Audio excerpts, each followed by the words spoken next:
Social Security cuts. That's always a big question. Is Social Security going to be around? I know your tool, you can make some assumptions about that, but how do you think people should think about that and as they think about when to claim Social Security? Yeah, the first thing I would point out is simply a misunderstanding that I see all the time. People read headlines that Social Security is going broke, the Social Security Trust Fund is running out. It's true, the Social Security Trust Fund is running out.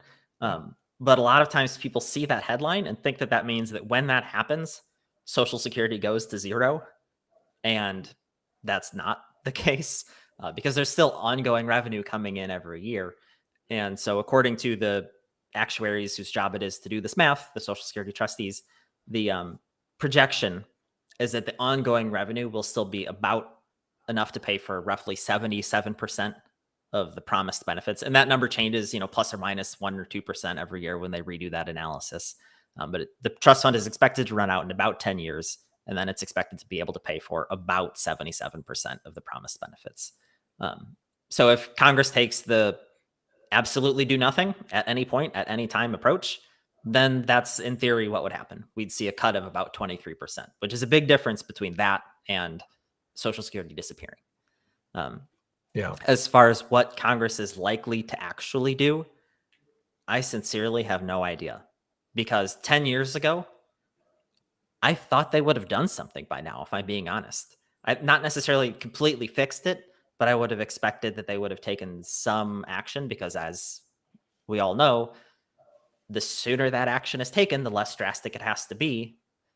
So I don't know. I don't know what changes they're going to make, but there's no chance it's going to zero. That's absolutely not a thing that could ever happen, frankly. What I think they often do, and maybe this is just a political reality, is they don't tend to deal with something until they have no choice.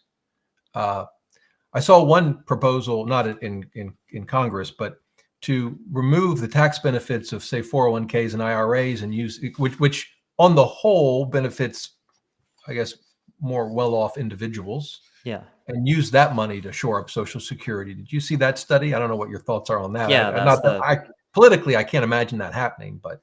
Right. Well, that's an interesting study, though, in that the two people who wrote it are, one is a well-known conservative economist and the other is a well-known, more left-oriented economist. And they're both recommending that strategy. So